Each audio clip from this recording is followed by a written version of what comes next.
Loading.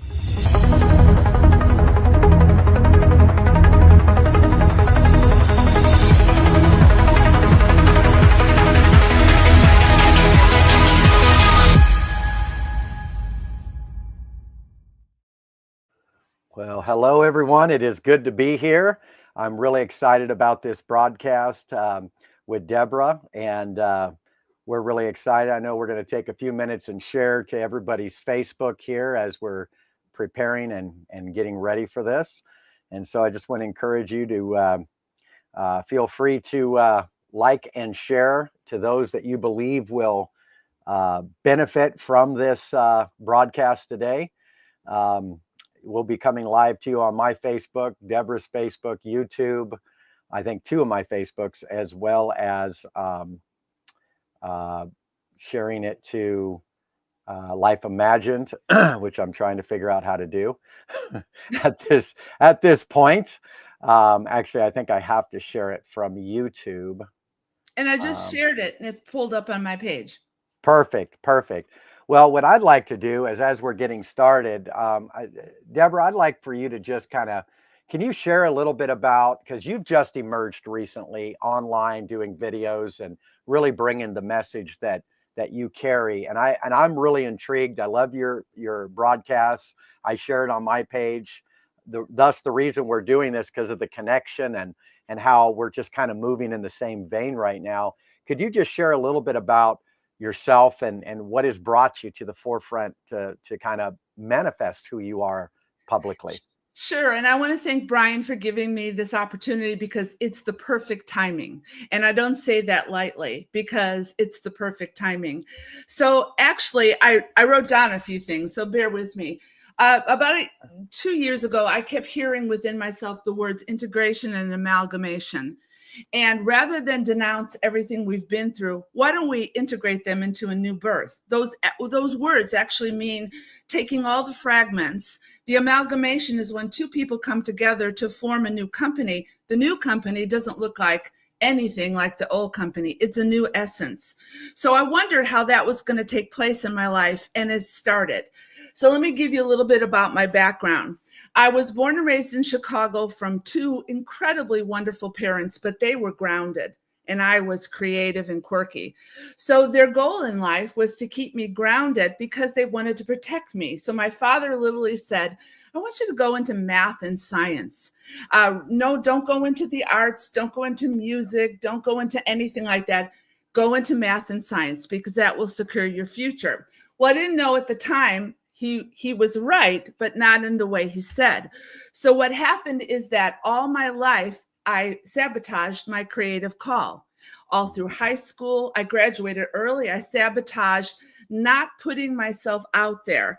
And sabotaging meant I got right up to the edge, and I just pulled back. Let me tell you what I did. In addition to having a math science degree at university, I was also an Assembly of God pastor, and I was also in fashion design school. So I took, and I had an outfit. It got chosen to be in the junior colleges in LA. But right before it, I found religion, and religion told me, no, that's not right. You're going to be associating with people that are in sin. So I sold everything. Again, I sabotaged. I sold my serger. I sold everything right at the height of my creativity. So then I entered religion, and what it did is it finally gave me an identity. So I helped start a church in San Francisco. I was an AG pastor. It gave me an identity until I got to the point where I thought, this is bullshit. It's all bullshit. There's no creativity here, no innovation, no intuition, and people are just like cattle going in and out. And suddenly I began the process of deconstruction. And what happened is that healing came. Great loss has happened into my life. I don't want to put a downer on everything, but in 1980, my sister was murdered. And so I dealt with loss after loss after loss in my life. And so finally, I had to turn around and I had to look at myself.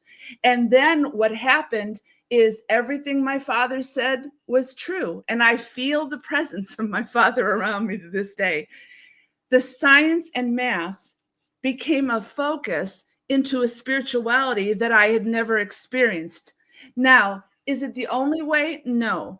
But as I began to study quantum and I saw principles that were simply not spoken of in religion, that very foundation of my life shifted everything. For instance, there's a concept in quantum called entanglement. You can't separate from me, I can't separate from you, and yet look around, we see separation all the time. There's power of light in our lives. It's not just theoretical. I am light. So when I started to do that, I started to integrate my creativity and where I am right now. And I want to say this to be funny. I've been in California since 1980. I've lived in Finland 8 years, Abu Dhabi for 5 years. I've had a really good life that was tailored to me. The only way I keep my common sense in California is because I was raised in the Midwest. So bravo to everybody watching from the Midwest right now. So where am I? I'm at the point of integrating everything I am, and I have no problem detaching from people, places, and things that are not going to allow me to flow in my authenticity. So I'm in a really, really good place, and it's the start of a new year, and I am undefined. And I'm That's going to beautiful. see what that means. So I hope that makes sense, and I hope it's encouraging to people. I think it's beautiful, and I think you have an amazing journey. And yes, you have lived. I mean, geez, just to live in all those different locations and to be able to, and you and I, we have a connection because I was born again in the Assemblies of God Church. And 2 weeks after I was born again, the pastor divorced his life and became an Elvis Presley impersonator. That was the first really, hey, do you know what you're getting into here? Of course, I didn't get it because the belief that I had been programmed that I wasn't enough led me to a group of people that believed they weren't enough and needed a savior. And so I, danced that dance for 37 years. In the process of that, I was deconstructing for a few of those years, even prophesying of things I believe today that made no sense when I would speak them. Yes. In the middle of preaching, I would stop and start flowing, and I go, don't know where that came from, and I'd go right back to my sermon. And then I listened to it just actually a year or two ago, and it was like, wow, I was talking about this time. I don't know how many prophets came up and prophesied, Brian, God says he's going to use you to remove religion once and for all, and there's going to be a move of God that will never end.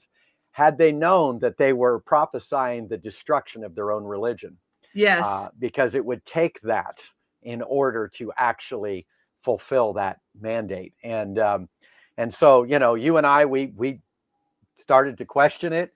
We came out. It wasn't an easy journey. I think when we No. think deconstruction is just easy, we're probably at the beginning of it. Yes. And where we go, oh, I'm not going to be duped no more. I've come out of this lie, but we continue to deconstruct. We don't just deconstruct our organized religion. We also deconstruct our 3D concepts, our cultural conclusions and programming. All of this is being deconstructed. Now, what I found in my extreme truth-seeking personality is that a lot of my truth-seeking was actually out of flight or fight mode, and most people's are. Yes. Recently, no worries. Recently, as I have come through, in a sense, what I would call rebranding. What was religion that I called spirituality. And this is the thing I want to say. Religion and spirituality are the same thing. Yes. They're all the same thing. Yes. And again, that doesn't mean, oh, you're wrong because you're in this. We've got to get beyond being right or being wrong, being asleep or being awake. Okay. Because we can use those titles to, again, try to feel special, try to feel valid. And we're just chasing our tail, still trying to figure out how to self-regulate, just using words and changing vocabularies and using the same modules, just rebranding them. Yeah. And Yeah. duality is it's a concept, and Yes. duality is you can't avoid it. You have to look at it. It's like Yes. Neo in the Matrix. You Yes. have to look at the red and the blue pill. You Yes. cannot avoid. That's why I have a real problem with the love and light people that are constantly talking about, Yeah. no, I don't have to look at that. My energy can't handle it. There is Mhm. no way in the world you will grow and you will expand in your awareness without looking at it. The trick is you don't focus on it because you don't focus on the fear. You help it to accentuate your growth. And another thing you stirred in me, I remember a pastor once prophesying over me, you will usher in the coming of the Lord. Well, Yeah. I'm doing it. I'm ushering in a Christ consciousness that is outside the realm. He also Yeah. didn't know at the time that he was prophesying outside the boundaries of Yeah. religion.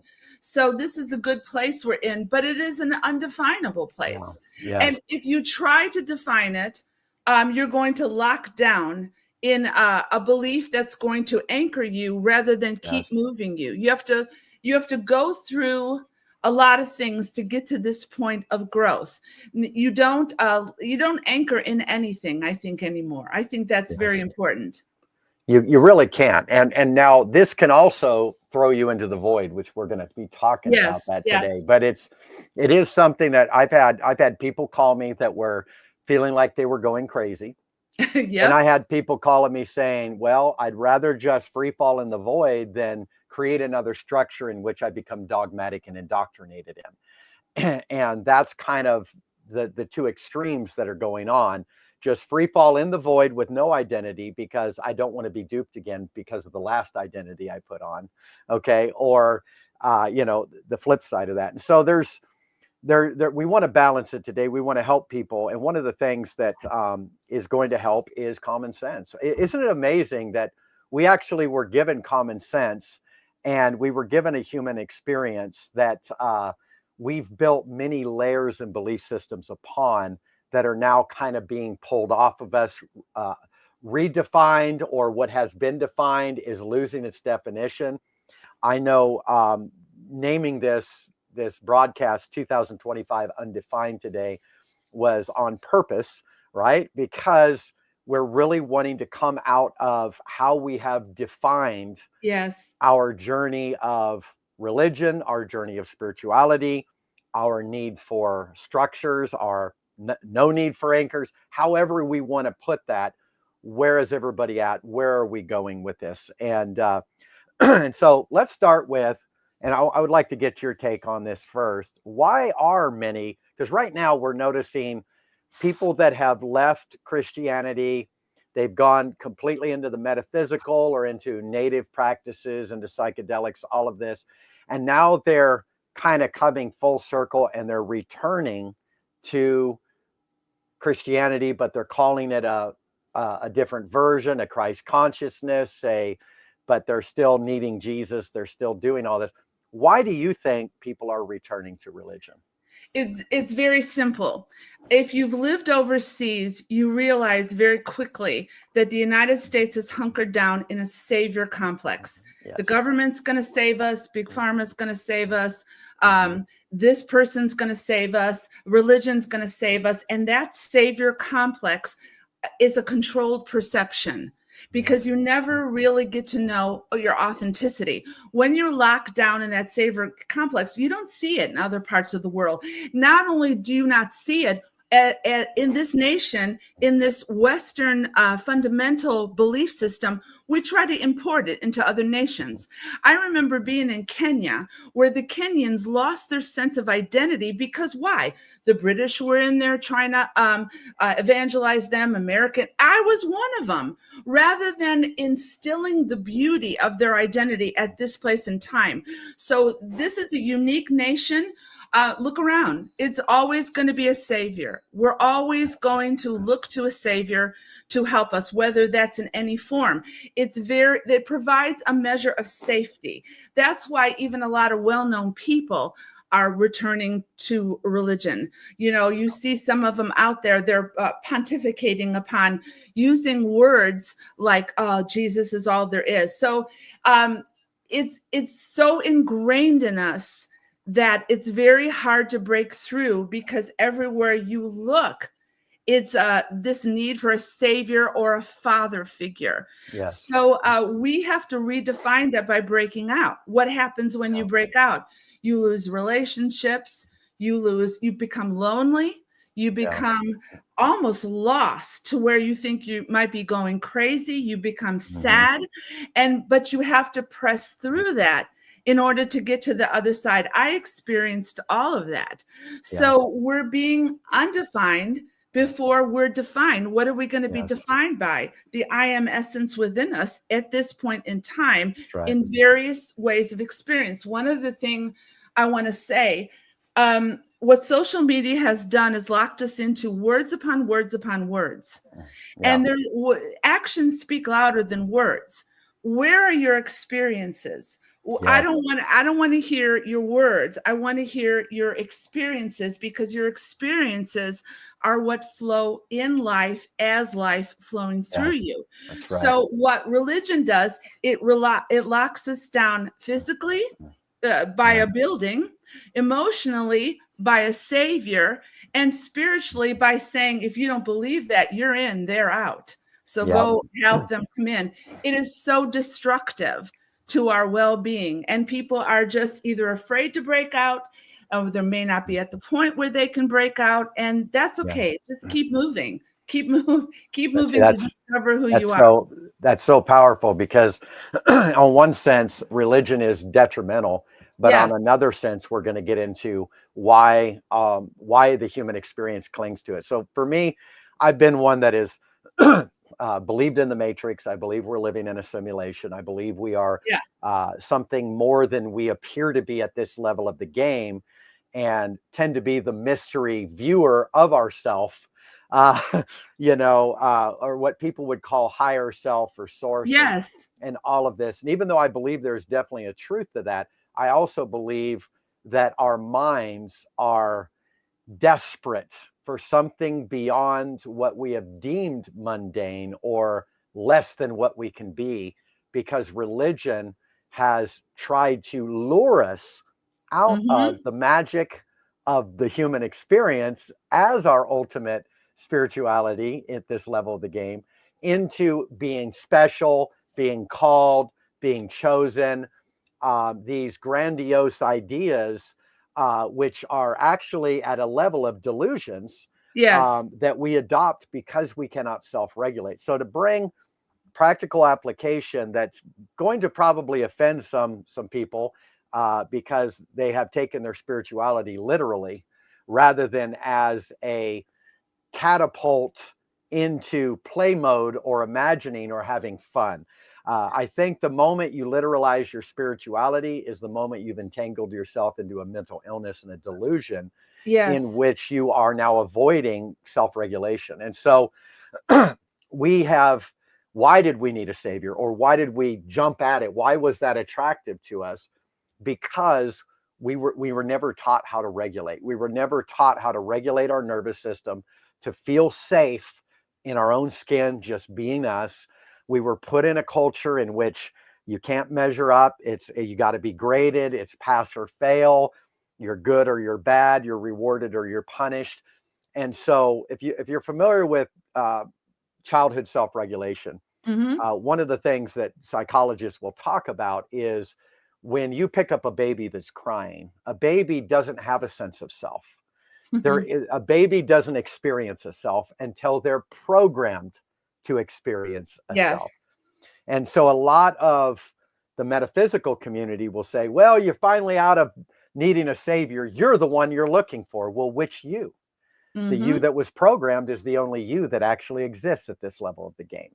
There is no self. There's a programmed self that was given to you by your parents, who was given to them, to them, to them, all the way down, where it's not your parents' fault that you were conditioned the way you were. Everybody's been conditioned. And Well, so, then it leads to experience. What you're yes, talking about is experience. That's the only thing that yes, differentiates the flow. Because if you're yes, following in a flow and you never break out of it, then you're not experiencing anything. You're just flowing Correct. along in the narrative that is defining you. Yes. And that's not the Yes. purpose in life. No, it's not. And it's not the purpose in life to get stuck on defining what you're experiencing as much as it is experiencing what you're experiencing. Yes. And I think for me and many out there, we're truth seekers. We want to know the truth. We need to know the truth. But because we were denied self-regulation, we have replaced that with truth seeking. And so truth seeking is a flight or fight response. I'm going to tell it as it is. It is a flight or fight response to feel safe and to feel valid. And so religion comes along and is invented from this mishap where we didn't self-regulate. And instead of self-regulating, we're going to feel kind of safe if we find a truth that we can stand on, conclude on, and be right in that truth that makes us feel valid, special, called, chosen, because wherever we're not regulated, we feel invalid, we feel hopeless, we feel afraid. And so a lot of our spirituality, a lot of our religion was to kind of secure our fragmentation and to keep us feeling relevant. Yes. And so I will get to that. Patricia's asking, well, Brian, if not a self, what are we? And that's the brave side of this. Well, let me finish real quick on the self-regulation because I'm jumping all over. But as a child, if a child is picked up while they're crying and they're feeling all this emotion, but they have no sense of self, there's no words, there's no verbiage. And the parent says, you're okay, you're fine. What they just did was they just told the child to invalidate what they feel when they're older and to not even know what they feel. And it doesn't matter what you feel. Okay. So now you have to find a way to have an experience in the midst of repressed emotions of yourself that are not important. So you need a grandiose pump to boost to get beyond that invalidation. Now, if a child is told to shut up, be quiet when they're crying, there's going to be this other aspect where this person is going to judge others' emotions and their own. So they will be the ones to tell you, like the preacher, you just need to get over your bitterness or God can't forgive you and you need to get right with God or you're going to go to hell. Well, now I can't self-regulate because my emotions are meaningless because what God wants is more important than my emotions or the insecure God we've created. Okay. And so self-regulation started with a parent picking you up. This is where it's supposed to be, saying, oh, you feel bad, you feel sad. Let's turn that frown upside down by this. So now what happens is a child goes, oh, it's okay to feel bad because I can feel this way on my own because it's been mirrored to me that I am fully equipped to regulate what I feel. Okay. And so because we couldn't regulate feeling, we replaced it with truth seeking to establish an intellectual barrier to not have to feel the chaos that's been left undone at a subconscious level. And so this has led us into this fragmentation where not only am I not valid, but now I need a truth to be valid. And the truth that I am now dogmatically connected to stay valid can't change, because if it changes, I'm no longer valid. I'm now insane. And so deconstruction has created this environment where people are latching on to another truth to rebrand it, which is the same old truth, which was an avoidance of self-regulation in the first place. So I don't know. What do you think about that? Well, you're describing the transition of a child because the public school system, the educational system in this country was created to create factory workers and slaves. Do the research, folks. It's out there. And so previous to entering school, a child is their most creative. That's when you teach them to explore. You don't pin them down into anything. And so what happens is the child goes to school and becomes indoctrinated by truths of duality. So in essence, we're returning to our inner child. And that's why so many people are getting healed, because the trauma starts. We're not going to progress into this year without being creative. People, they denounce creativity as if it's woo woo or whatever. Each of us are divinely human, which means that we transcend the limitations of our humanity, living in a higher place, manifesting it in this realm. What are you manifesting? Imagination and creativity. Why the hell do you want to be anybody but you? Now, I'm talking about my life, because I loved school. I loved to read. And so when my creativity took a hit, then I was just almost sucked into the system and defined by the system over and over and over. And every time my creativity tried to come out, it was told it was not good enough, or it's not practical, and it's too it's like too all over the place. But you know what? If we go back to the inner child and we regroup some of the stuff that makes us who we are, we're going to be healed. Again, that's why people, it's not a fantasy to say that where's your trauma coming from? It's coming from that place that you have to explore. So in my life, again, creativity was denounced on every realm, and I had to get angry, but I didn't stay there. I said, F you. Seriously, people, you know what? I just want to say this out loud to everybody. You don't know me because you know nothing about my wild past, because I've been locked down totally in the duality of, can I do this? Can I do this? Well, I have to teach science. Oh, I have to be intuitive, or I include Jesus. And it's suddenly, I feel free. And freedom comes. The inner child in me, that creative inner child that used to walk out into the snow in Chicago and stay for hours and just making snow angels in the snow. And my parents would go, are you okay? And I'm like, yeah, I'm good. I'm good. And so we are returning to the experience. And that, even people asking questions like, how do I do this? I don't know. You find out for yourself. So this sense of being undefined is real. I hope that makes sense. It Like, makes complete sense. In fact, I think being undefined isn't doesn't mean you don't know you. It just means we're letting go of the dogma and the yes, extreme holding on to verbiage, definitions, titles, woo woo, that kind of keeps us, that has kept us from actually embracing ourselves at a deeper mhm, level, and not just being neutral. I think neutral has been taken to the extreme. yes. You Well, know that's that good. That's I good. mean, I mean, think about it. If you were born into a world where the sense of self was programmed into you, and then you break out of religion and the metaphysical community says you're the one you're looking for, and you keep looking and looking, but all you do is rebuild the same old bullshit you just built, Exactly. then where is the self? Well, the smoke screen is, here's the freedom. You're not the one you're looking for, because what you're doing is you get to come back around to relive your childhood, deal with your Yes. trauma, and then you get to do what? Recreate the new self that isn't an actual self. It's a fantasy self in a world that is a matrix in which you are being projected into as energy. So when people say, what are you?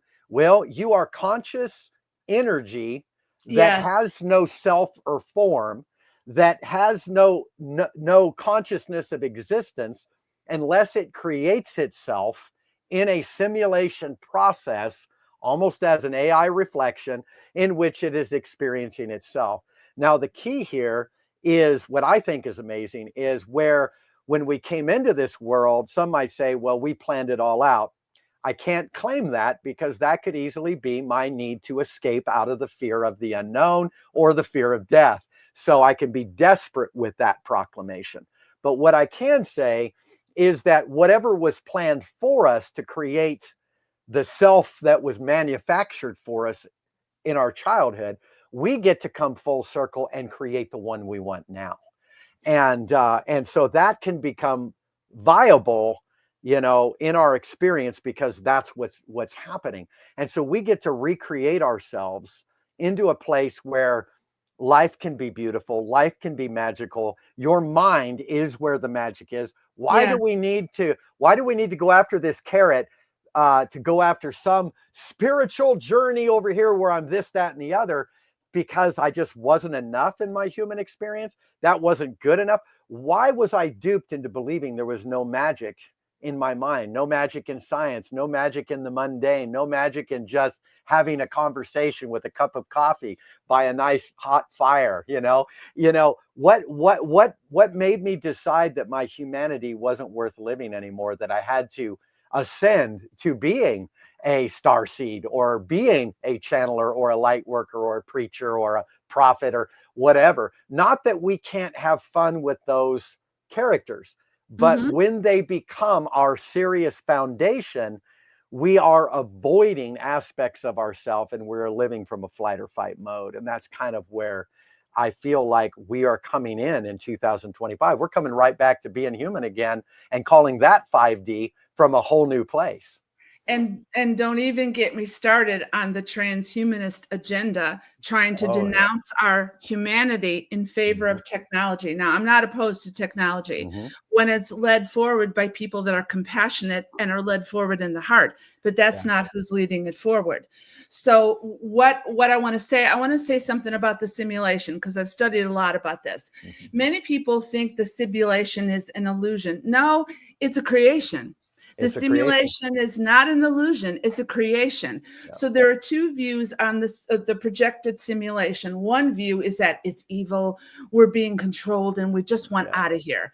I've read all those books, and all I Mm-hmm. came away with was a negative feeling. Then why am I here? I might Yeah. as well leave. But the beauty of the simulation, and many people talk about it, it's a construct. Yeah. You enjoy it while you're here. You enjoy it in experience. You don't play by the rules of the game. Yeah. You create the game.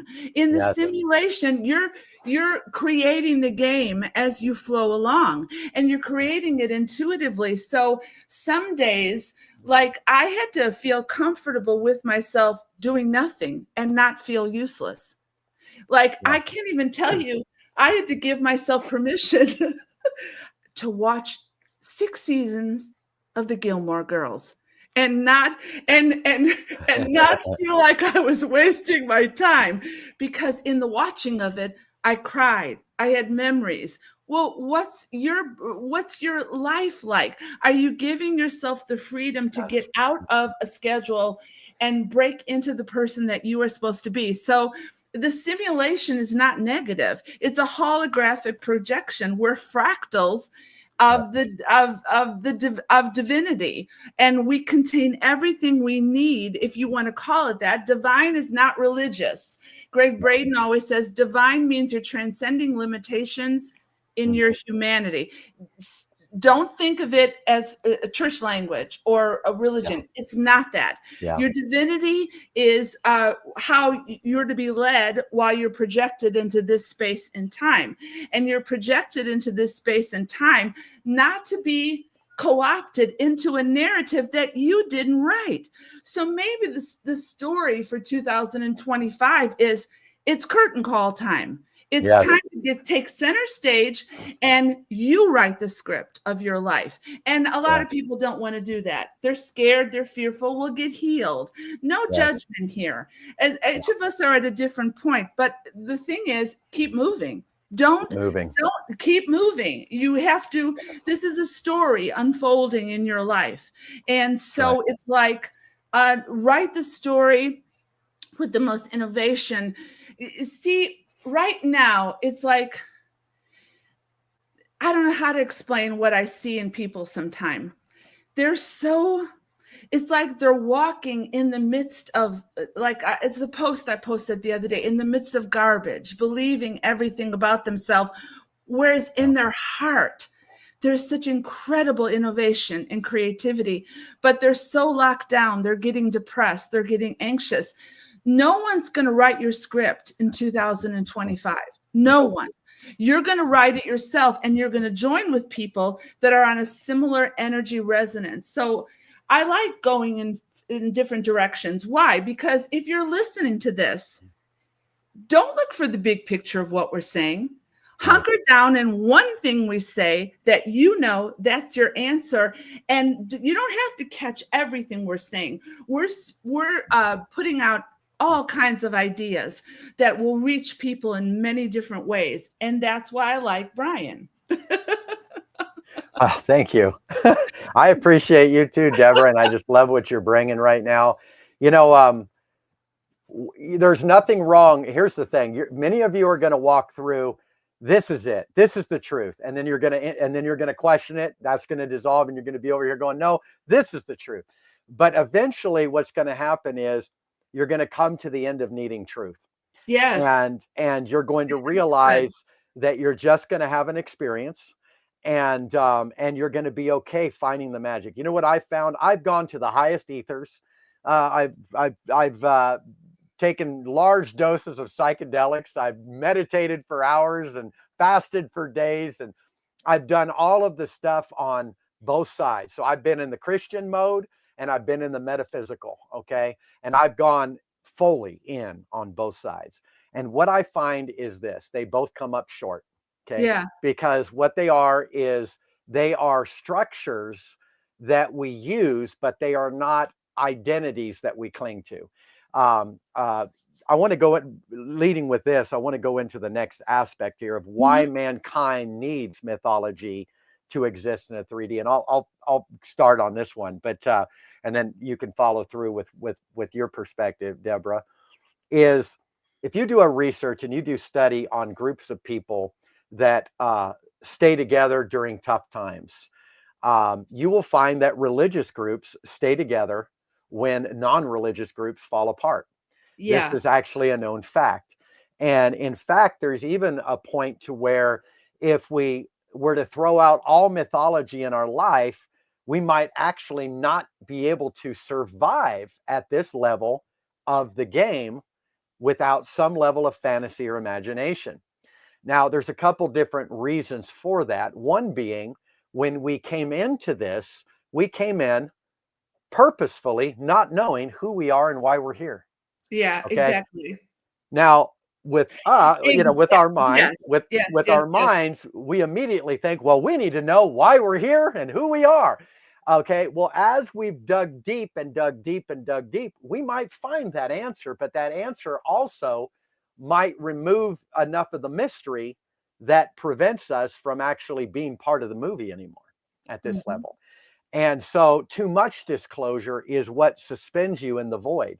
This is where you have no identity, there are no anchors, and you're just floating out of your body. You think you're insane, you've depersonalized, you've disassociated, and you think, oh, wow, I took too much psychedelics, or I'm insane, or I'm bipolar, or ADHD, or whatever. Okay. And so, we start feeling like we're losing touch with reality. I was to the point where I could not find my way back to the 3D. Hmm. Okay. And I thought I had now ascended to the higher dimensions. I had reached the zenith of what I was called to reach. And you know what? It was terrible. It was fearful. It was painful. It was disoriented. It had no purpose. And I realized that I had gone as far as I could with truth. And even though I had reached authenticity, I had nowhere to apply it. I had nowhere to Ah, experience it. And so in coming back, I started to ground. And what I did by grounding was I started listening to uh, people that could pull me back into the 3D to ground me to a point where I could now look for all of these experiences and things of how much I could actually apply to my life. Could I apply a lot of these things in my life? And what I found is that I couldn't really apply a lot of my spiritual jargon, a lot of my gymnastics, a lot of the deep revelations I was flowing in. I couldn't really apply them in practical life. And what I found was a lot of these were my pursuits, again, to self regulate huh. and to find purpose. Okay. Now, again, I'm saying that we do need mythology in our life to some degree. We do need to imagine, but can we have our mythology without taking it seriously? Can we have it as a point of contact for expression? Because when groups would end, it was all about having a common expression together that they agreed and believed upon. That where, let's say, a non-religious, non-spiritual group, it would just, yeah, let's hang out. I have my opinion, you have yours, but there was no common connected opinion that Mhm. kept them expressing as a community, and communities outlive people that are isolated. It's as simple as that. Even single people don't live as long as married people. Okay. So there is a concept that we are called to be together. We are designed for connection, for expression. And so, can we find a common connection that keeps us connected, which religion has done that, while non religion has yet to find that sweet spot, which I believe we're going to find at some point. So, up till now, mythology has been the go to for survival and to exist at this level, because our brains or our minds, whether it be through fragmentation or just the fact that we were never meant to have full disclosure at this level, cannot handle undiluted reality. We cannot handle it. And so, why are we pushing ourselves into this high ascended place of abandoning our humanity, thinking that that is what spirituality is, when true spirituality is actually holding loosely our mythology, just using it as a point of contact, but embracing our humanity as the ultimate reason we're here to have an experience. Yeah, I had to look up what mythology meant. I had to get Yeah. the concept in my mind. And when I looked up myth, it says it's with or without a determinable basis of fact or natural explanation. Yes. Well, then maybe myth is truth. Hmm. Maybe myth is truth acted out in the experience. Yes. Because if it doesn't have facts, then maybe we're in a good place. Yes. Maybe myth is not a false belief. Maybe myth is the path to explore yourself. Because your Exactly. question was why mankind needs mythology to exist in 3D. So Yes. what we've done is we've put mythology in a box of false beliefs. This didn't really Hmm. happen. Because I don't remember everything, but I remember in high school taking a class in mythology, Greek mythology.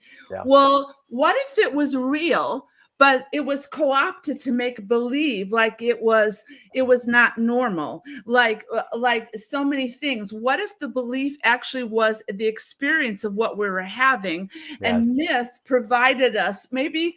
Okay, here's what I'm trying to say. I believe we're going to see a total annihilation of language in Yes. 2025. I believe that the certain people are going to want to keep to the language that they know for safety, but we're going to branch out in a new language, a new definition Yeah. of names, because, and oh gosh, here's what I'm getting right now. Let me think for a second. Maybe that's why we're in the void, to Hmm. rip us off and to subtract every means of definition that involves It's a language. reset. It's another It's a reset. reset. So everything we've used to define ourselves in language, so people think, but how do we live without Yeah. language? Well, we don't know yet. Yeah. Maybe we're going to redefine language, and maybe myth and mythology is one of the ways we're redefining it to say this is nothing more than experience. I want to read this to people because I read this to you before we started. Yes. Um, Please. yeah, this is I I did this picture when I lived in Abu Dhabi, just walking through a mall, and I was thinking one day, asking where I was. What is this? And suddenly I remembered I took a picture. This is the quote that was in Abu Dhabi. Abu Dhabi's in the United Arab Emirates, and it said, "It's very hard to live with silence. So journey into the desert. You do not go into the desert to find identity, but to lose it, to lose your personality, and to become anonymous. You make yourself void. You become silence. You must become more silent than the silence that surrounds you, and then something extraordinary happens. You hear silence speak." And Yes. that's why the whole year I've been just thinking about being still and knowing. And even now, if I sound repetitive, it's because people need to hear this more than once, especially if they're in a place of transition. They're being deprogrammed, and you don't get deprogrammed by just hearing the truth one time. You're hearing it over and over again so that it settles in your essence of who you are. So this year for me has been times of silence. So what I mean by that, yes, sometimes it was in meditation, and sometimes it was just sitting by the ocean looking at the ocean. And then suddenly, when I became still, I saw a picture or I heard a sentence. And that sentence was an open door of something that I needed to apprehend, and I needed to focus on myself. Yeah. So, like I told you before, the ocean speaks to me. It speaks to me. So mythology, that it's a interesting topic to me because I haven't thought much about it. So you're challenging me to think outside the box as far as that, because I was always taught mythology is a false belief. Yeah. But what if it's not? What if it's our way to navigate this Well, 3D realm? it's exactly, we have to have it in the 3D. Okay, let me give you an example here. So they did a science project on a science experiment on a brain, a cadaver's brain that was still alive when another part of him died. And so they were able to keep it alive, okay, with the right and the left hemisphere of the brain to research its behaviors. And they were able to use codes and then interpret those codes into thoughts, okay? Mhm. And so basically in the test, it was the right brain said, I'm thirsty, okay? But the left brain didn't just be like, yeah, okay, go get a drink. The left brain had to create this elaborate fake story to justify why the right brain could now act upon it. And so our brains are wired to, and we could look at it as deceive us or lie to us, or they're just wired to imagine and to create stories. And so again, whenever we think there's something wrong, then it's a lie, it's deception. But whenever when we realize how we're wired, then we go, oh, my brain is wired to create stories that aren't really based in any real reality because I'm living in a simulation already. Mhm. And in order to make the simulation worth living in, I want to experience it from all these different angles, which is why I walk through all of these different beliefs. And so we are not our beliefs, but our beliefs are the catalysts for us to have an experience and a connection at this level of the matrix. And so, can we have a belief without it being something we cling to for self-regulation? Yes.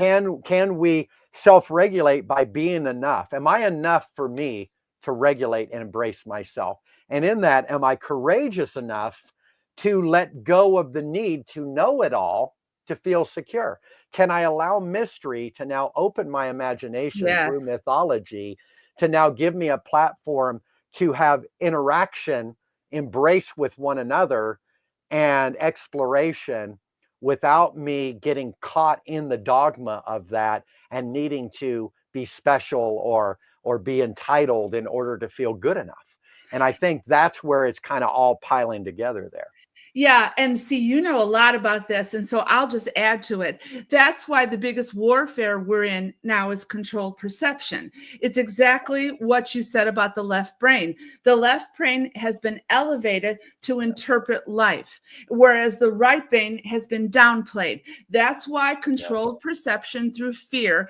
That's Yes. why they're going to. Distraction is everywhere. Fear is everywhere because you're looking at it through a 3D reality where it's hitting you and you're not using your right brain to interpret it intuitively. Yes. So that's why I see it everywhere. It's Yes. almost like sometimes I look at the ignorance of people. Now, people don't get offended when I say that we've all been unknowing at times. Yes. But when things are so obvious and people are looking you right in the face and saying, that's not true, You don't, there's nothing else to say, because they're fed. And so what does religion do? It focuses on a left brain mentality. Yes. I was never encouraged to be creative when I was in ministry, never. And if I broke out, they didn't really want to hear it. They stick to the facts, just stick to the Yeah. facts. It's a left brain mentality. So the right brain is rising in intuition to perceive accurately. So if you have to, intuition provides subtle nuance. It doesn't yell at you, it doesn't scream at you. And see, that's where people question, because they're deprogramming off of the need to know, the need to Yes. understand, the need for facts. And it's so obvious to me. It's that's truth. It It's like is. you need to interpret things with the integration of the left and the right brain. This is Yes. where I'm at. This is why actions speak louder than words, because the right brain will always lead you into action of creativity and innovation. The left brain is going to give you facts, or what is perceived as facts. So that's why it's the divine feminine and the divine masculine have to come together as Yes. one, because you cannot focus on all the woo-woo stuff. Like Yeah. it's so much out there, but neither can Yeah. you focus. Like when people say to you, oh, you're so negative, I don't need to hear that, it's affecting my energy. Well, good, because it's going to wake you up. You need to have it affect your energy, because you're living in an illusion. Yes. Right. You think by all your, there's no way to ascend into this new place we're going until we walk through what we're seeing, and that involves the left brain. But you don't stay there. You have to Yes. develop your keen senses to be able to hear something and to know when they're giving you a line of bull. And some people, there's no critical thinking left. Yeah. It's critical thinking has gone by the wayside. We have a capacity of 2 minutes. We're constantly scrolling. Give me the facts. Yeah. Give me the facts. Or I just want to look at a TikTok video for 30 seconds and I think I know it all. And so that's what I told you on the post. People saying over and over, quantum truth, quantum truth. Do you the F know anything about quantum? Yet you're using this terminology. I get a little passionate here, because you're not diving deep. Dive deep, people, and dive deep into the ocean. David Bohm said this beautifully. It's the implicate order and the explicate order. It's the all. We're in the ocean, flowing around, and then manifest by surfacing. Do you know who you are? Are you afraid to dive deep? Are you still standing on the shore? Are you still in the boat? Get out of the boat, let the boat go away, and see what happens. Then I can't stress that, because there is a passion in me. I cannot stand to see people locked down. I can't handle people less than being their brilliance. Why? Because I was never encouraged to do that. And now I'm coming out, and this is the passion of my heart, and I'm going to speak truth, and I'm going to challenge you. If you don't like it, move on. It's almost like I'm going to challenge you to think. You're here in time for such a time as this. Who are you? Don't let me define you. Who are you? And then let's start there. I am That's so good. extremely passionate about people that are so structured that they leave no room for innovation or creativity. And I don't have time for that, because you're not going to change their mind until they get so tired of it. I'm looking for the people that are on the journey. I'm not your answer. I may just provide fragments along the road that will help you progress, and you'll help me. See, I think that's beautiful, and I think there's obviously there's a place I want to go. I want to go here. Not to we're on the same subject, but just another angle here is I want to talk for a minute here. I did a post about this that you brought to my mind here earlier today, and it was about the difference between being a truth seeker and somebody who is entering into realizations. Um, this is something I've known for years. People used to say, well, Brian, how do you just get these downloads? Like I'll just get these downloads, and well, sometimes I think I'm just being manic, but there are aspects of it that can have some truth in there. Okay. But here's the thing. Whenever we seek a truth, we're usually seeking it from flight or fight, because there's something invalid. There's something we're afraid of. It's part of the programming. Okay. it's our go-to and again, avoid aspects of self. All right. But when we are just in the experience, embracing that we are enough in the experience, that's where we all of a sudden begin to know things that we didn't have to seek.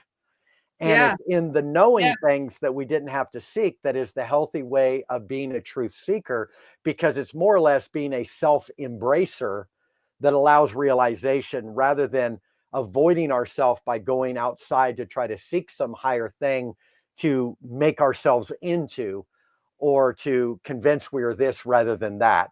And so we are really coming into this. I just want to read just a Yeah. part of this real quick. It says, Wait, I want to ask you a question before you read that. what's Ever that? been told you're too much, Brian? Oh, all the time. Yeah, me too.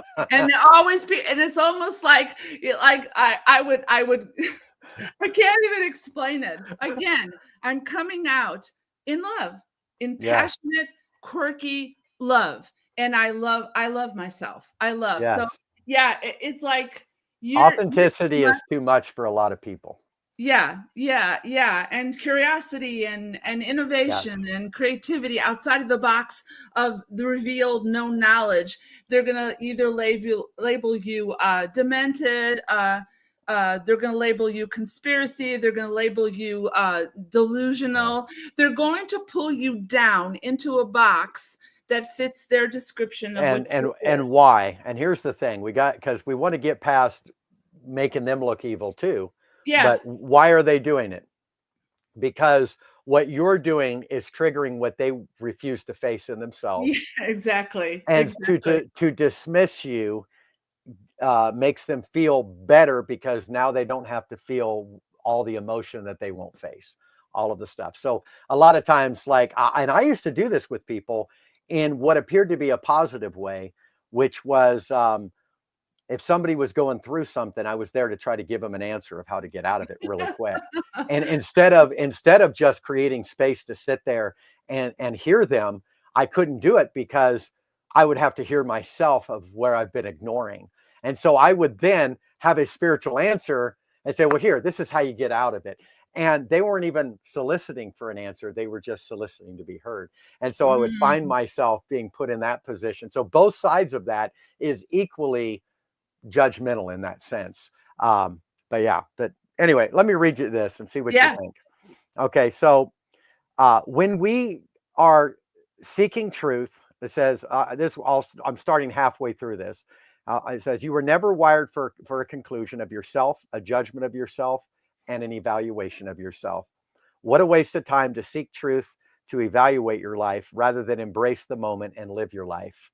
Nothing wrong with having a realization. In fact, those who I have counseled over the years would ask me how I knew so much. My answer is simple: stop trying to find the truth and simply be present. Everything you need to know will reveal itself.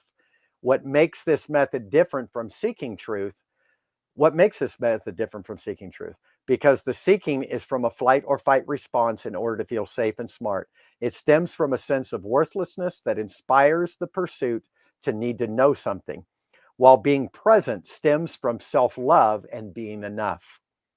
This allows the mystery of life to be received and understood. And because one is secure in this foreplay, there is no temptation to doubt one's worth to chase shadows. And so it is really important that we have more foreplay. And what I mean by that, and going beyond even the sexual experience, that life is one big orgasmic experience Yeah. when we keep the mystery, keep the spontaneity, seek, but not from a sense of trying to find yourself and finally I've arrived and Yeah. finally I'm here. Because conclusion is the birthing of religion. Conclusion is a judgment that does not allow me to grow beyond what I've concluded. And so this is why everything is going to be changing. And this is bringing us into this last aspect that I want to really hit on. And that is the void where we are to live, or is it simply a place where we're changing our structures, resetting and coming into something else? Deborah, tell us about that. The void is the transitional place of falling through out of definition into nothingness, into I am essence. Now, what do I mean by I am essence? There's so many people that want it defined. It is undefinable. Okay, let me give you an example. This is why Brian and I complement each other. You intuitively get what I curiously study.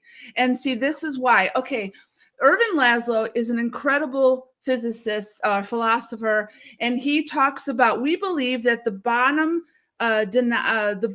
realm of everything is energy, but it's not. It's information, and it's stored in prime reality that is projected into this reality to allow us to live a creative, authentic life. That is your I am essence. I am essence to me is not about movement. It's about knowing. It's about knowing, and that knowing forms a basis so much, but you have to go through the void to get there, because we've been programmed by so much stuff that tells us who we are. The void is a very uncomfortable place. It's not comfortable.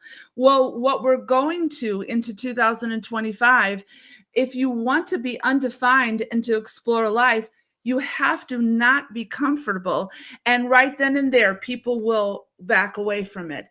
No judgment. If you're not ready for it, that's okay. But many are not just exploring it, they're jumping in. Why? Because they're frustrated with everything that has defined them.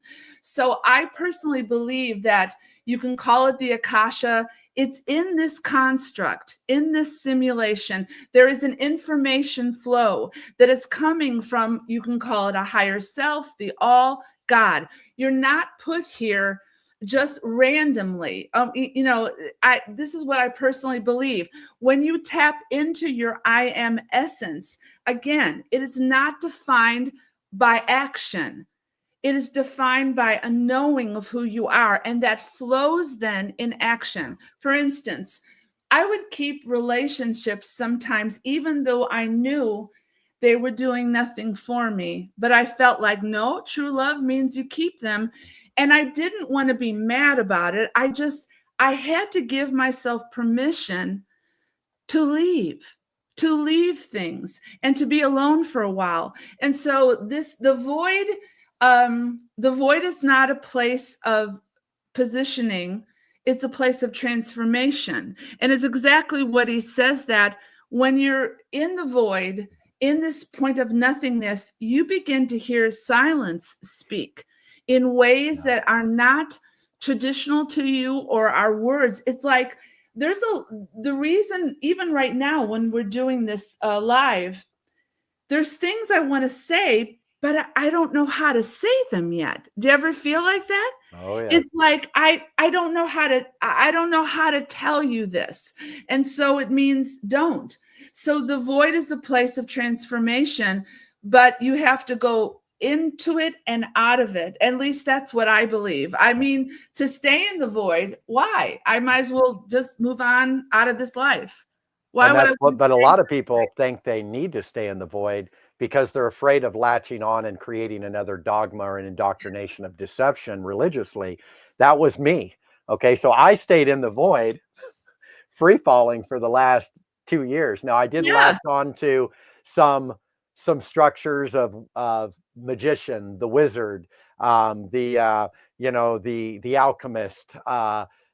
These again are mythologies that we latch onto to anchor us so that we don't float away, we don't pass away from Yes. this density, because the mind, if it has nothing to hold on to, will not remain in this density. It's that simple. Exactly. Yes.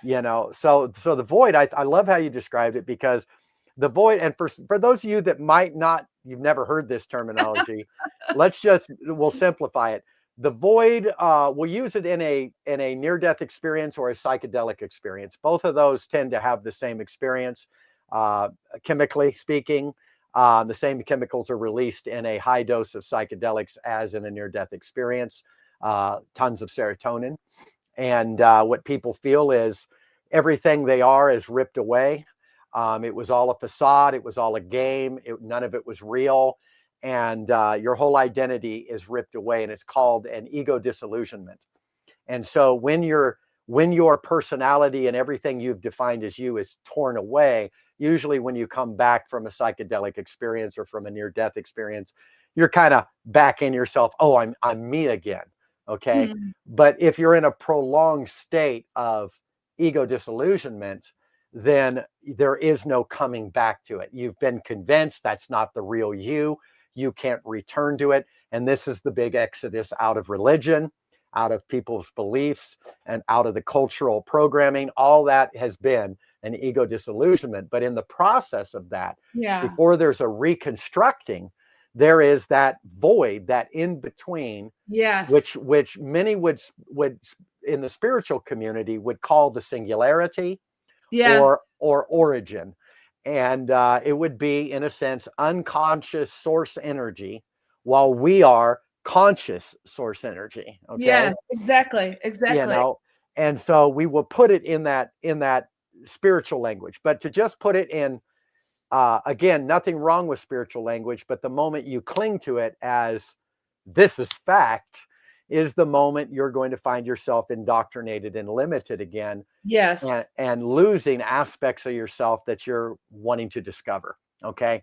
So the point of it is realizing that the program created source, created higher self, created ego self, created all of these different personalities and characters to actually stay anchored in the matrix, but not to make it your all in all identity, to Hmm. find that sweet spot of walking that wire, to where you're not taking it all as this is the truth of me, but also utilizing it to anchor yourself in a simulation that now requires mythology and different anchors to hold you together. Now you can kind of be whatever character you want to be, and yet still in your humanity stay as creator. Because see, you're going to have the human side of you that can now self-regulate. I love who I am, where I am in the mundane. I don't need any super Yeah. spiritual experience to love who I am, to be who I am. That right there is your higher self, if you want to Yes. put it that way. Yeah. Okay.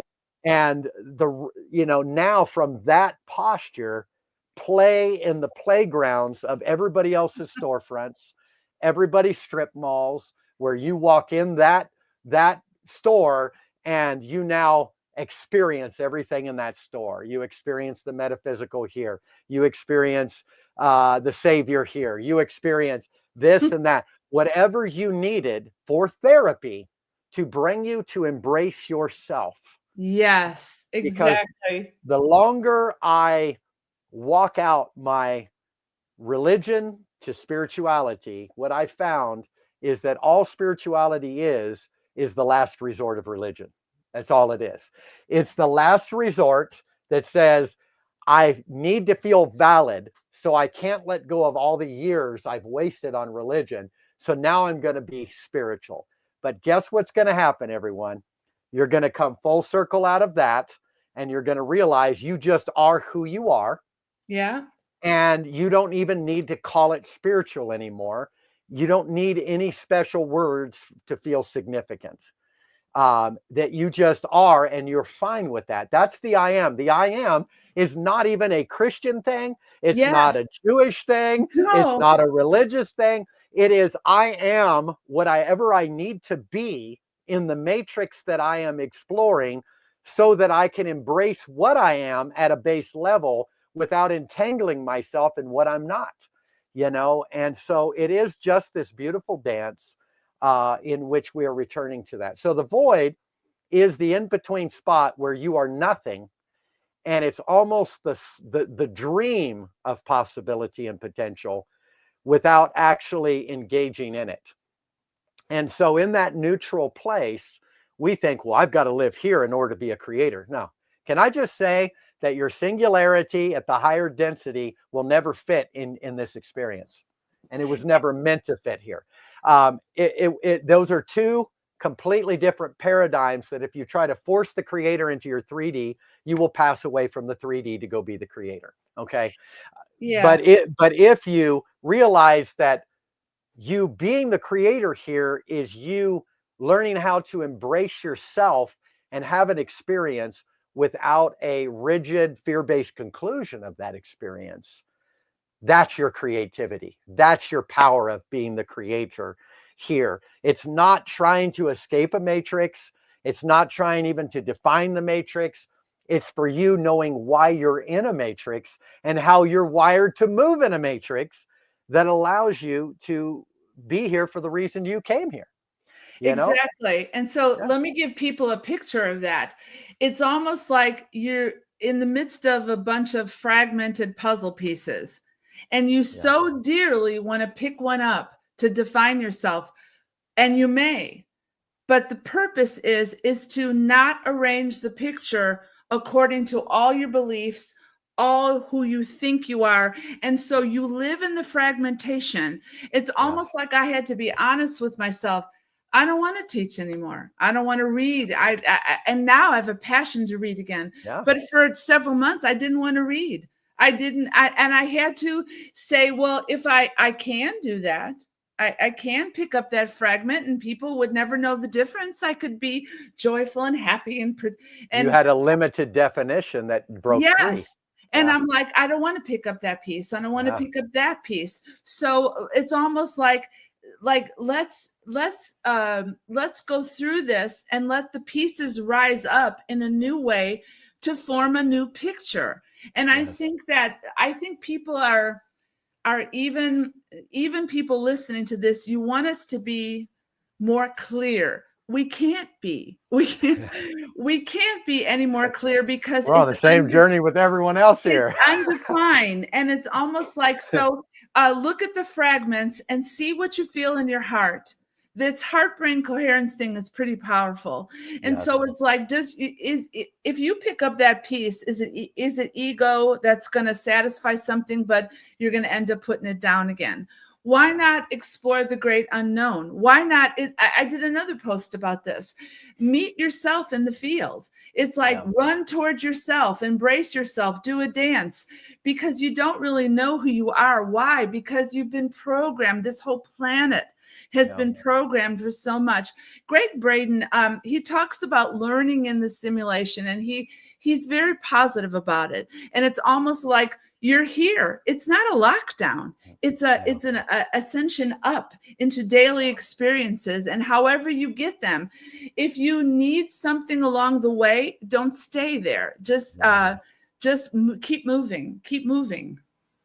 Yeah, it's so true, so powerful, so true. And again, uh, let me just close here. We're going to close here in just a minute, but I want to just say, a lot of people have asked me, well, Brian, I feel like I'm stuck outside my body. I'm waking up with anxiety, or I feel like I'm having a constant ego death. I went through that where I was constantly like, am I here? Am I not here? Is my family real? Are they just an illusion? Did I die and I'm in this in between? All of these things that people are experiencing as they've gone deep down the rabbit hole and tried to put on the metaphysical only as their ultimate reality. Can I just say that when you go that route, that is being stuck in the void. And what you're really feeling, let go of the spiritual language, bring it back down to grounding, bring it back down to your mind is magic. Okay. And realize that you're actually feeling anxiety. I did Yeah. not know for years that I had anxiety. Uh-oh. Back in my Christian days, it was anxiety was I've either disappointed the Lord, or I'm being attacked by a devil, or I'm about to get a breakthrough. Okay. Okay. So it was another way in which I could disrespect myself and not create space for myself to embrace the child in me, to embrace that aspect of myself, to allow myself to have a voice in that feeling long enough to say you're safe and you're okay. So I would spiritualize it. Okay. If I felt depressed, it would be I'm standing in the gap. I took another one for the team, or I'm embodying the collective as an empath. You see, so Yeah. what we do is we spiritualize it. Now, take all of that off and call it what it is. It's repressed anxiety where you Yeah. have not learned to self-regulate.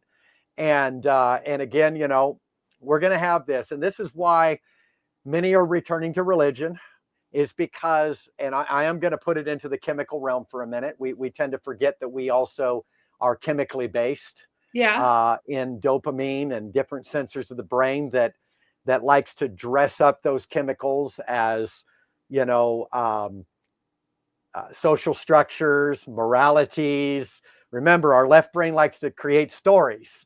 And so we create these stories that says, well, I tried this, it really wasn't me. And the reason why is because I tried this in avoiding me and I didn't self-regulate.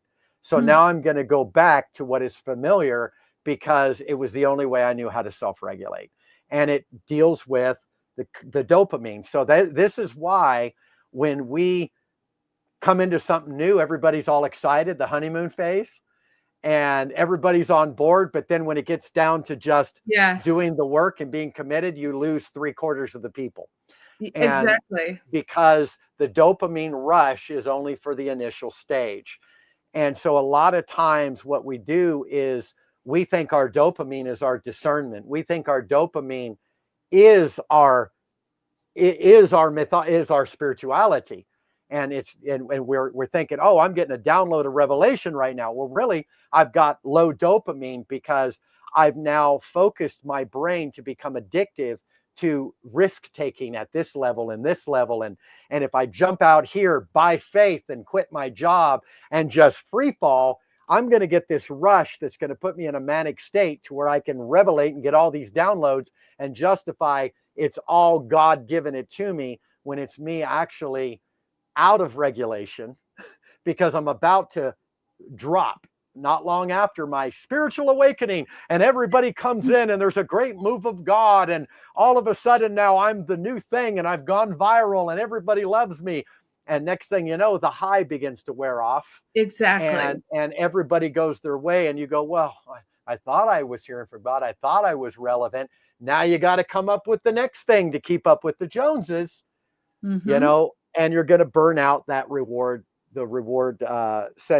sensors of the brain, and you're going to need to up the ante each time. And so we're doing this by using spirituality to get our rush without being able to apply practical application that lasts through self-regulation.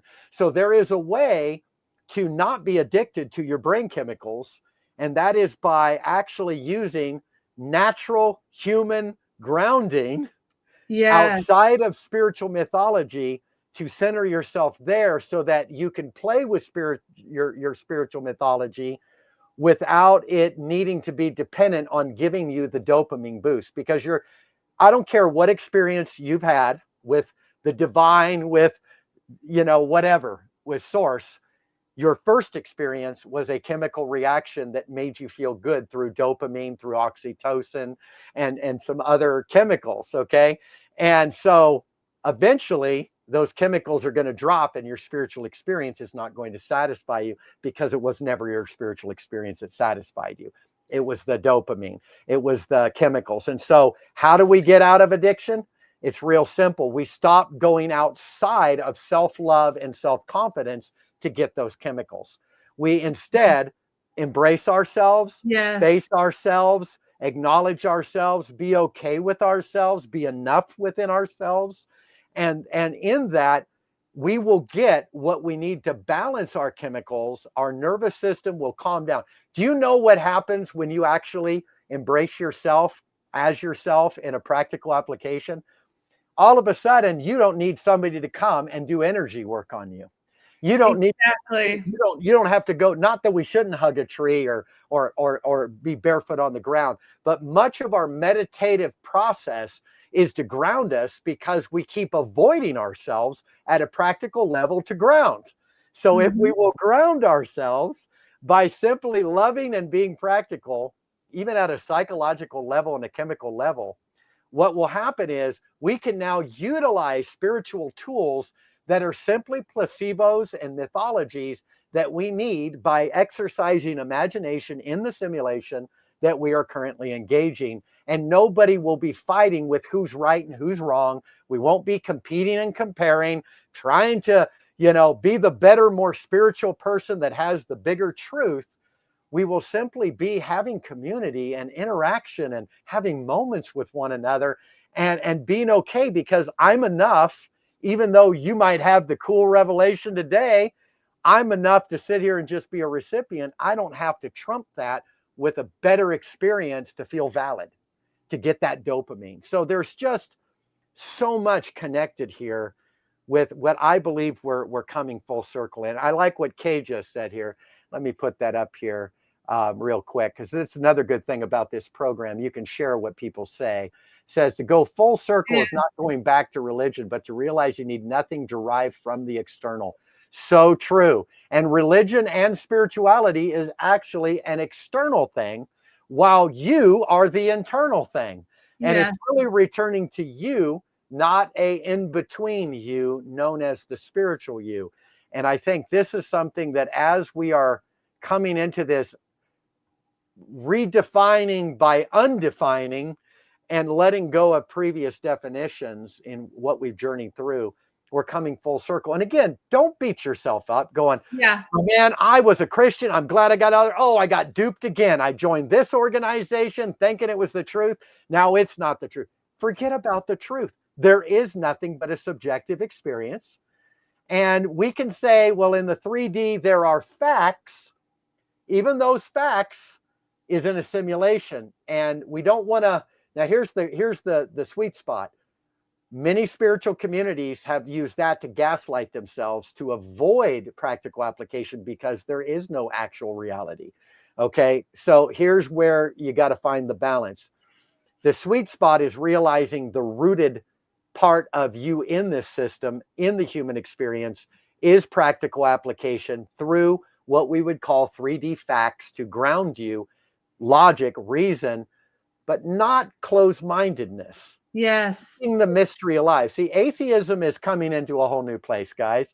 The atheists that we used to believe were people that didn't believe in anything after this life no longer exist. Many of them have evolved into, all right, we're just not going to conclude on what's after this life.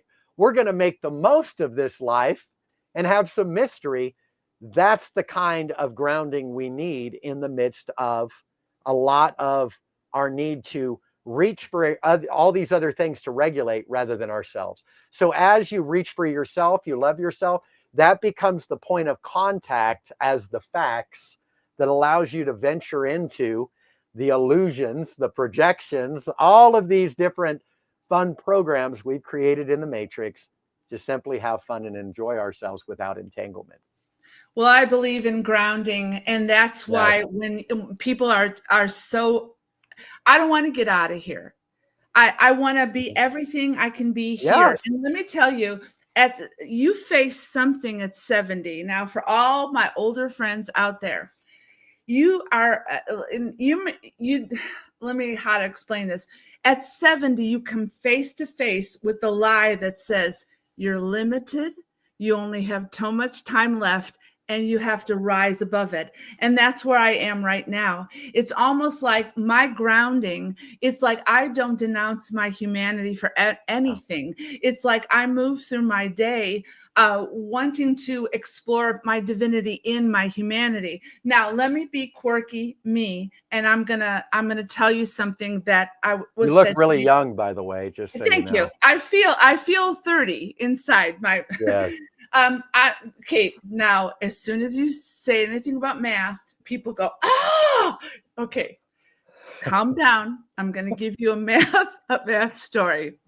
I was also intensive in math, and there's something called lowest common denominator. What does that mean? Well, I woke up one morning and I heard that, and then I knew automatically that was how I'm getting goosebumps all over. This is how we're going to unite with each other in the future. This is how groups are going to come together. People are going to come together. What's the lowest common denominator? Let me give you an example. You have two numbers, 8 and 5. When you multiply 8, you get 8, 16, 24, 32, and 40. 5, you get 15, 10, 15, 20, 25, 30, 35, 40. So the lowest common denominator is based upon everybody's unique path. You may be an 8, I may be a 5. But where are we going to unite?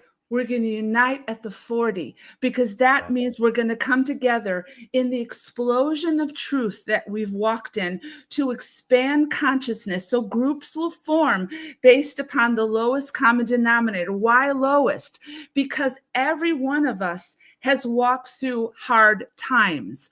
And when so many of us feel broken, we feel fragmented, we feel like we're never going to come out of it, but we're walking. So if you're an 8, you're walking forward, looking for that 5 and who to join with. And it will happen because it is going to happen. Now, why does Source speak to me like that? Because it's me. Because it's me. And so my job is to just challenge you with beautiful curiosity. So in the coming days, you don't have to look to who you're going to unite with. You're not going to be alone forever. You're not going to be alone forever. You're going to gather with people that are like you.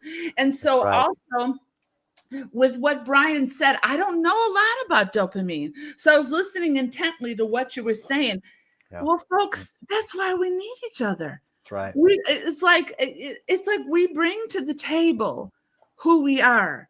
And it's time to sit at the table and to just allow people to be themselves. And so I didn't, I could have checked comments, couldn't I, Brian, to see the comments? Yeah, I think you can see them from your side. Yeah, I think so too. I did, which is a good thing. So I just want to encourage everybody to just enter into a new realm of love, not ushy-gushy love, not emotional love that is powerful, love that is challenging, love that challenges you inside into a higher frequency and a higher energy where you will be so content just to be who you are. And in the process of being who you are, you will detach from people, places, and things. And yeah, you may walk through a time of loneliness, but other people will come into your realm. We're not here to do this alone. We're here to do this together. That's right. That's right. We are here to do this together, and you'll go through multiple groups of people as you constantly find yourself, in the journey. And so there is hope, guys. Don't get caught up in a lot of the stuff on the media where everybody is trying to look for the ultimate truth. Yes. An ultimate arrival. It's really just about you experiencing love, life, and hope, and being who you are, where you are, on the way to where you're going. And so keep the mystery. Don't know so much that you lose the mystery, that you lose the inspiration of life. I mean, I go outside now, I look at snow and I just, wow, it's magical. I look at the trees. I'm very grounded. And it seems like the longer I'm on this journey, the less I identify with spirituality being my foundation, but me being my foundation. I'm enough. You're enough. We are enough. And then the next phase is going to be a lot more community coming together. That is not necessarily using the spiritual language that was used to define themselves, but simply just using practical application, practical action, embrace, and these types of things, And so just get ready for some amazing things happening in 2025. For me, it's a good start. It's a good start for me. I know I am doing so much better. I thought I was going crazy for a while. Yeah, me too. Finally back in my body, finally grounded, and I definitely feel a lot better. Now, I know many that again, we're not here to judge anybody's journey. There are some people, again, that have returned to where they came out of. Maybe that's where they need to be. I was listening to an atheist teacher who said that many atheists believe that some people need to stay in religion. And it's really because of how we are in our minds, to where if there was never that structure, if we never had the right patterning from mom and dad, then we almost have to create these characters of Father in heaven and Holy Spirit and Jesus and all of that to kind of help us until we're ready to embrace ourselves. And so we can't rush that with people. We're in it until we're not in it anymore, or we go to the other side where source is really just a replacement for Sky Daddy. Mother Earth is a replacement for Holy Spirit, and ascended masters and guides is a replacement for Jesus. It's all still the same thing, but we end up getting less and less controlled. If you notice, while Christianity is very controlling, the metaphysics seems to be less controlling. So we're moving from lesser and lesser controlled placebos that are leading us into the point where, I feel safe to just be me now. All I need is me after all. I don't really need these other characters to now feel valid. And from that, we can utilize all of that in our expression, in our togetherness without entanglement. And that was really the purpose of sharing this video, is to free you up to be you without the need to put on some organized religion to feel complete or valid. So I want to leave people with this question. Are you called to help people cross the bridge, or are you called to take people into the great unknown? Both are valid. Ooh, that's a good Both one. are valid. You may be called to take people across the bridge and lovingly lead them over and challenge them. That's not me. And so, but I don't denounce that. I would be bored with that. And it's not me. So I'm called to go into the great unknown and take people out. So who are you today? At what level are you at? Because you have a purpose for being in time. And so just be content with, you're going to find yourself and then you're going to express yourself, but acknowledge that who you are may not be who you know. And you may be presented with a lot of challenging things that surprise you. And so I would say, take the leap and be who you are and start exploring new things about yourself. Yes. It's time that we have our childhood all over again with the remake. We get to remake ourselves. We get to remake ourselves. We get to have fun. We get to play. We get to reminisce. We get to simply be. And there's no false responsibility to go looking. Well, if I'm the one I'm looking for, how do I know I found me? When you're no longer looking for you. Did we drive people crazy? You've been reading the comments.